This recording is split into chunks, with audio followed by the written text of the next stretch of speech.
Yo, what's going on, all you beautiful people? And I just got back from watching Abigail. Now, this is probably one of the most anticipated movies of the year so far. When it comes to horror films, there's been so much announced for this year with likes of Abigail, Sting, and obviously Terrifier 3 at the end of the year, and so much more. But I was so excited to see how Abigail turned out, especially because me being Irish and Alicia Weir, who actually plays the lead role in this movie, is also Irish. It made me very intrigued to see how, a fellow Irish person will do on the big screen, since it's one of her debut roles. Obviously, she appeared as Matilda in the new remake on Netflix, I think it was, but now this is her main blockbuster role as Abigail in this film. And I have to say, this movie was an absolute blast. I thought this was one of the most fun movies I've seen in the cinema in a long time. In my opinion, I think that Melissa Barrera, of course, one of the main stars of the show in this film, obviously has a star-studded performance here, if you ask me. I think she's really good.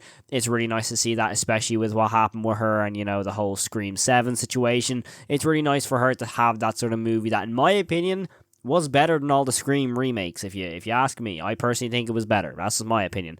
But when it comes to actual movie, I had some issues with this film, because obviously this came out a little bit earlier in the US than it did for Ireland. I went to go see it on the release, on opening night in Ireland. However, beforehand, I saw so many reviews saying it was so good. I went in with quite high expectations due to the reviews I saw.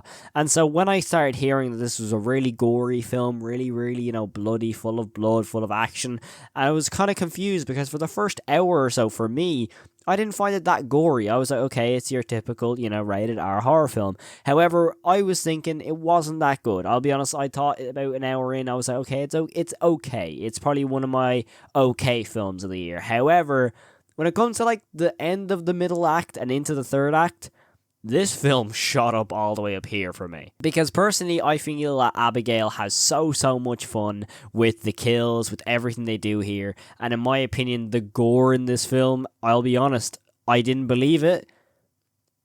It's insane. The amount of blood in this film is nuts. Genuinely, in my opinion, if you want any way to describe how this film kind of turns out in a sort of way that's not going to spoil it for you, if you've ever played the games Until Dawn or The Quarry, that's probably your best bet. They're honestly very similar. But I do want to give a special mention to Dan Stevens in this film, and also the dude Kevin Durand. These two stole the show for me, because for me, I've actually never heard of these two actors before, so I was interested to see, because I went in, obviously, looking at the reviews. A lot of people complimented how good these two actors were in this film, so I was kind of intrigued to see how they turned out. And honestly, Kevin Durand is one of the funniest parts of this film, in my opinion, the funniest in this whole film. He's hilarious.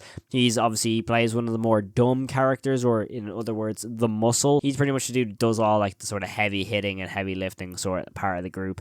And also Dan Stevens in this film is absolutely amazing, especially what happens to his character later on with the actual acting he provides in this film.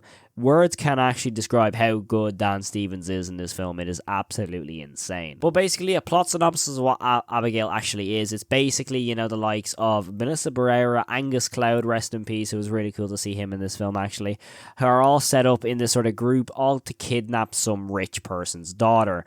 Ultimately finding out that this Abigail girl who they kidnap is the daughter of a vampire. That's pretty adamant by all the trailers. It's pretty much shown that, oh my god, yeah, this is a vampire film, which in my opinion, I feel that would have been a bit better if it wasn't advertised as a vampire film. However, I feel that it wouldn't have got as much traction if it wasn't, marketed that way. So it kind of got into a little bit of a pickle there. But obviously, one of the main surprises about this film, that Giancarlo Esposito is in this.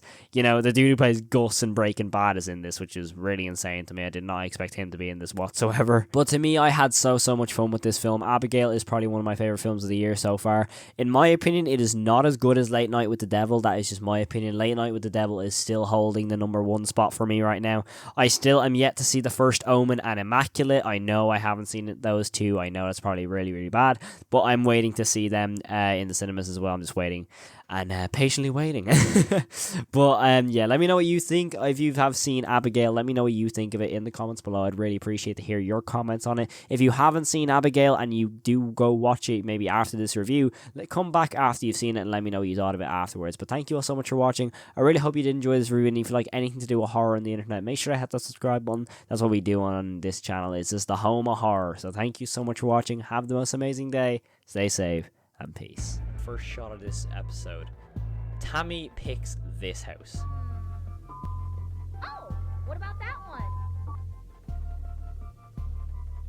Now, if you ask me, that is the, worst house you can pick. It has wallpaper on the outside.